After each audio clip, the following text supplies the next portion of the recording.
I appreciate you joining me today. We're going to be looking at what happens with Elijah and the prophets of Baal today. Our hymn is called Now I Belong to Jesus. Jesus, my Lord, will love me forever. From him no power of evil can sever. He gave his life to ransom my soul. Now I belong to him. Now I belong to Jesus. Jesus belongs to me. Not for the years of time alone, but for eternity. Thank you, Lee. Verse 2, Once I was lost in sin's degradation. Jesus came down to bring me salvation, lifted me up from sorrow and shame. Now I belong to him. Joy floods my soul, for Jesus has saved me, freed me from sin that long had enslaved me. His precious blood he gave to redeem. Now I belong to him. We're looking in 1 Kings chapter 18. We left off yesterday talking about Obadiah. Obadiah goes to meet Ahab, told him that Elijah wanted to meet. Ahab went to meet Elijah, as it says. And verse 17, Ahab says, Is that you, O troubler of Israel? And Elijah says, I've not troubled Israel, but you and your father's house have. You've forsaken the commandments of the Lord and followed the Baals. Gather all Israel to me on Mount Carmel, the 450 prophets of Baal and the 400 prophets of Asherah. So I want you to see that you have the prophets, but you also have all of Israel is there too, however many people end up coming. Ahab sent for all the children of Israel and gathered the prophets together. This is a big deal. And so I hope you're familiar with the account, because I don't want to focus on the account. You're going to have, of course, the prophets of Baal. You're going to have the sacrifices. You're going to have, Elijah's going to say, you give it your best shot. You get your sacrifice, and we'll see if your God answers your plea.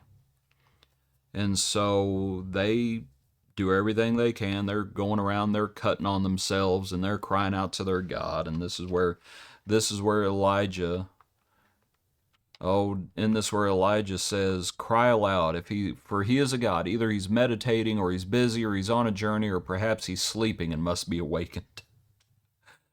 And Elijah's taunting them is what he's doing, doing a good job of it, but he's saying, hey, maybe you just need to get his attention. Maybe he's taking a nap. And so they cried aloud, and they cut themselves, self-mutilating until the blood gushed out. And they do it for quite a while. But of course no one answered. And then Elijah said to all the people, come near. So all the people came near, and he repaired the altar of the Lord that was broken down. And he took 12 stones, according to the number of the tribes of the sons of Jacob. And he builds the altar. He puts the wood in order. He cuts the bull in pieces. And then he says, just douse it with water. Fill 4 water pots with water. Do it a second time. Do it a third time. And they did it a third time. And the water ran all around the altar, and it filled the trench. And it came to pass at the time of the offering of the evening sacrifice, Elijah cries out to the Lord. And the fire of the Lord fell and consumed the burnt sacrifice and the wood and the stones and the dust, and it licked up the water that was in the trench. It looks like the entire altar was consumed. And when all the people saw it, they fell on their faces, and they said, the Lord, he is God, the Lord, he is God. And I was thinking how wonderful that is, but at the same time how sad that was, that the people had forgotten that the Lord is God. Israel had forgotten that the Lord is God. And all of a sudden, as the fire comes down and consumes the altar and the sacrifice and the water's licked up, the people cry out in recognition, the Lord, he is God, the Lord, he is God. They had to be reminded. They had forgotten. And sometimes we can forget too, can't we? and we need to be reminded. The Lord is God. Then what happens? Elijah says to them, "Seize the prophets of Baal. Do not let one of them escape." And so they seized them, and Elijah brought them down to the brook Kishon and executed them there. But they seized the prophets. Remember how many there are in there? 400, 450? Don't let one of them escape. They had to seize those false teachers. They had to seize those false prophets. And how we treat false teachers says a good bit about us. If we don't deal with them, then that's a problem. Elijah says, seize them. And they go down and they deal with them accordingly. And then what happens? Elijah says to Ahab, "Go up, eat and drink. There's the sound of abundance of rain." So they go up on the top of Mount Carmel, and this is where Elijah bows down, puts his face between his knees. And they go and they look, tells his servant, "Go and look." There's nothing 7 times, and then the 7th time he says, "There's a cloud as small as a man's hand rising out of the sea." He says, "Go up, say to Ahab, prepare your chariot and go down before the rain stops you." It happened in the meantime that the sky became black with clouds and wind, and there was a heavy rain. So Ahab rode away to Jezreel. And the hand of the Lord came upon Elijah. He girded up his loins and ran ahead of Ahab to the entrance of Jezreel. And all of a sudden it rains.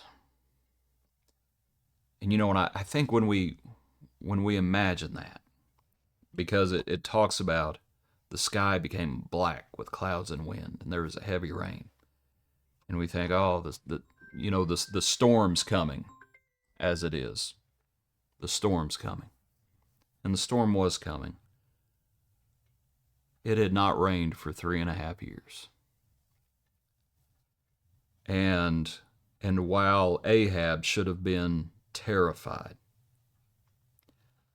all those people who cried out, "The Lord, He is God," don't you know, as they went back home, they rejoiced to be walking in the rain. I don't know if you've ever been through a drought. I've never been through a drought that lasted years. I've been through droughts that just lasted months. And when it finally broke loose and rained, and you just want to go out and just sing in the rain, frankly, like the old movie. Do you remember the widow we spoke about a few days ago? Elijah had told her, "You will be provided for," right? That flour and that oil, he had said, "You will go on this until it rains." So I want you to imagine now where she is, there with her son, and all of a sudden it starts to rain on them too. The Lord will provide. Appreciate you. Hope you have a good day. Join us tomorrow for another portion of our Daily Praise.